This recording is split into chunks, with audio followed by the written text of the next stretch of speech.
Puno ako ng dugo, naligo ako. Lumaban yung sa kanya sa ilalim ng tulay. O, nakaupo, oh. Wala na suot yan. Oh. Dito tayo sa area ng Naik po mga kabayan. Kamustahin natin yung dalawang mag-asawa dito na taga-probinsya ng Negros Occidental. Nakikitira lang po sila dito sa area. Kamustahin natin. Tao po!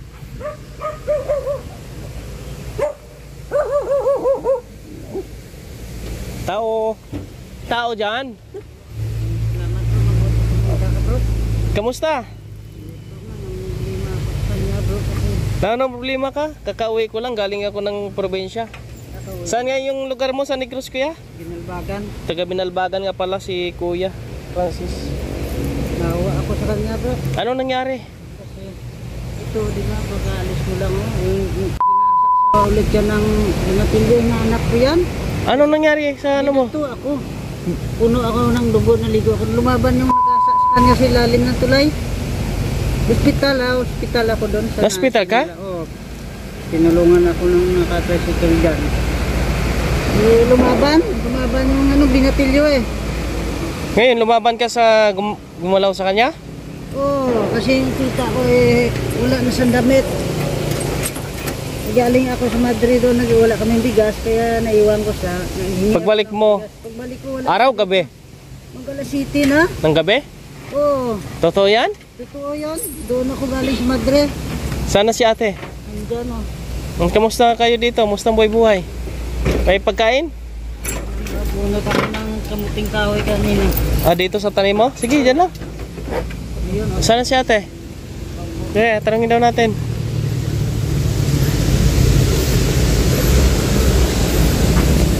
Taga Binalbagan si Kuya Francis. Ate! Grabe itong lagay nila, oh. Hello!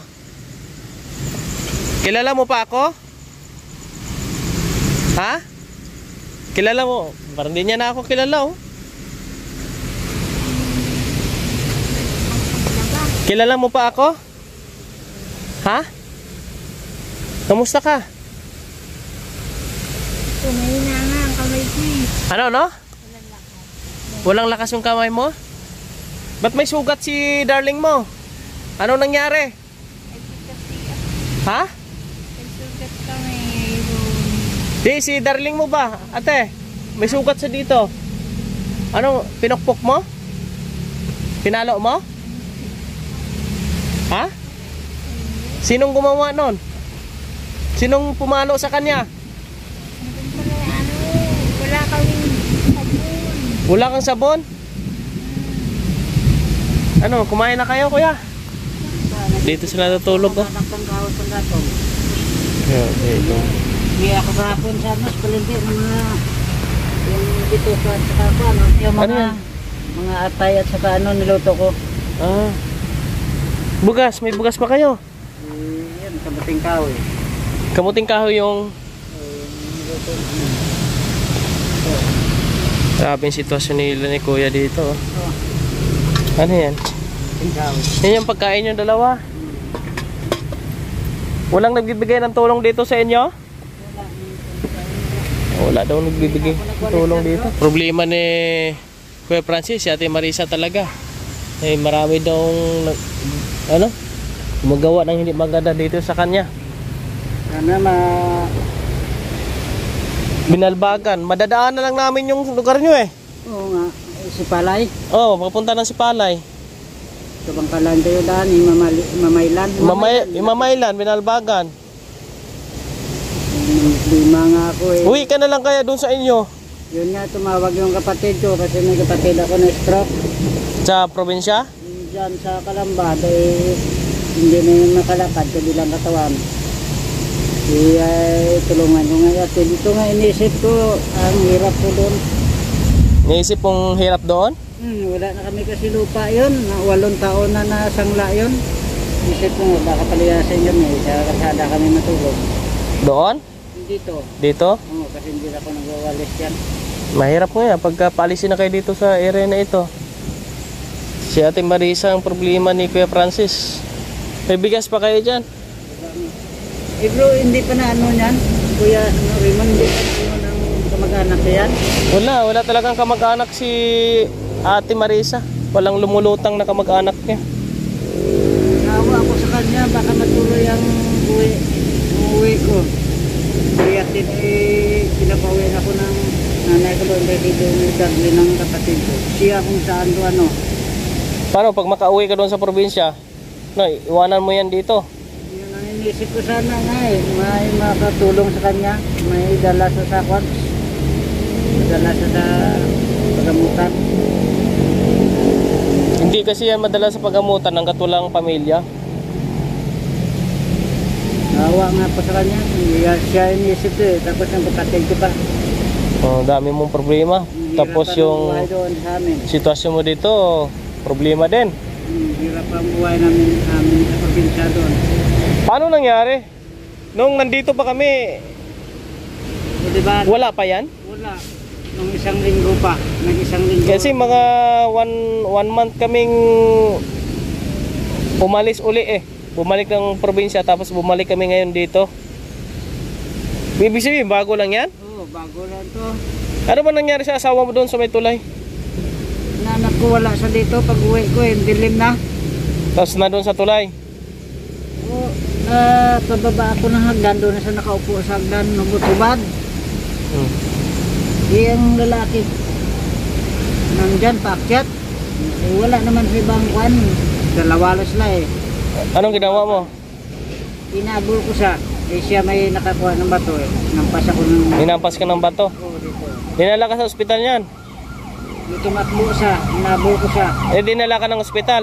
Dinala ako ng mga naka-tricycle dyan sa total. Pero nag-report ka rin sa barangay? Oo. Ano sabi ng barangay? Pinagamot ako sa Medicare doon. So nandun sa... Wala na nakatira dyan sa tulay? Dyan pa rin. Ha? Nandyan bumalik sila. Ah, nandyan yung mag-ina? Nandyan pa rin?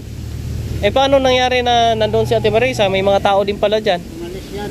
Ah, walang tao dyan? Tao eh, umalis eh. Matagal na sana ako umuwi. Ito lang iniisip ko rin kasi. Natulungan ko na tapos iwanan ko. Parang... Iniisip mo rin si ate. Oo, naawa ko talaga. Kung iwanan mo yan, sigurado sa lansangan yan magpa gala-gala. Oh, nang nagliligpit si ate oh. Ate? Liligpit ka dyan? Oh, marunong nga maligpit si ate oh. Ate, uwi na daw sa probinsya si kuya. Iwanan ka raw niya dito. Payag ka? Ha? Ayaw mo? Ayaw niya na kuya na iwanan mo daw siya. Grabe ito pag umulan ng malakas. Kaya sila rin ang bahay ka namin doon. Bili mo na kayo ng ulam? Ah, bigas. Wala akong dalang bigas eh. Ano ito? Ako ng kahoy. Yun, wheelchair na kapatid ko, kinakargahan ko ng tubig kasi yung bigat. Doon ako naghihingi ng tubig sa... Buti nakadaan ako ngayon dito sa inyo. Nakadaan tayo dito sa kanila. Wala lang bigas. Eh magbili-bili muna kayo na ano. Wala pa akong budget pang ano kuya. Kuhan ako ng kapatid kayo, nagbunot ako dyan. Sa ano. Isip ko nga kahoy, pagkatong ko. Ha?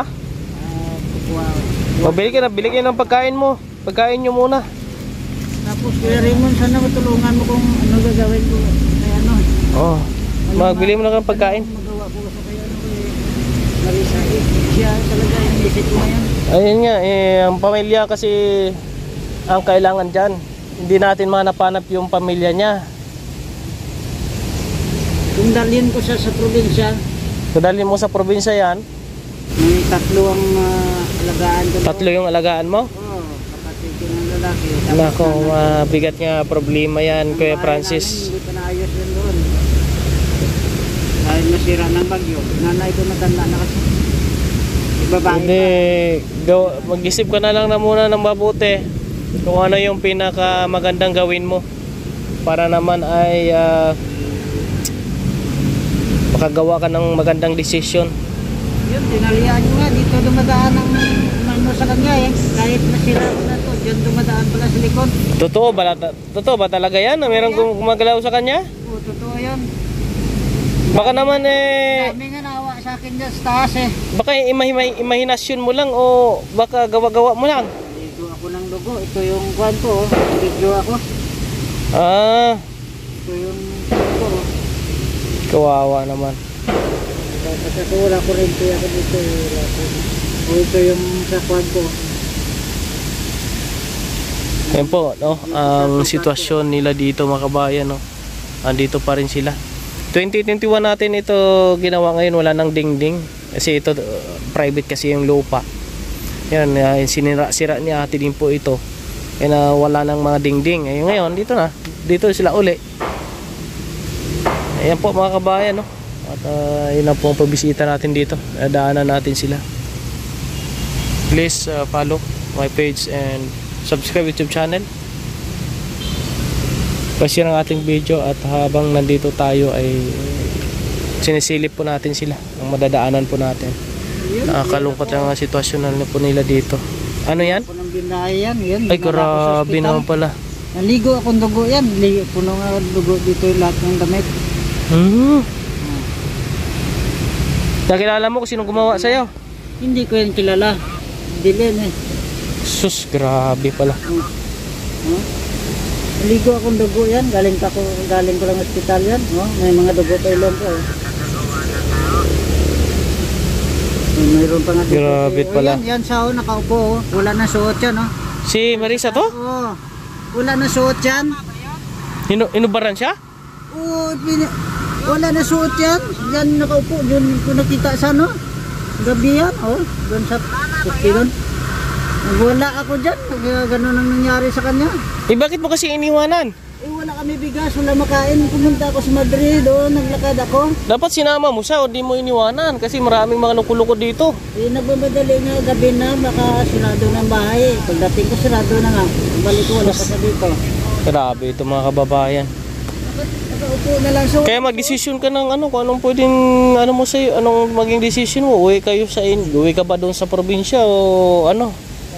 Kung may mga kaibigan ka na pwede mo mahingian din ng tulong kung ano pwede gawin dyan sa kay Ate Marisa.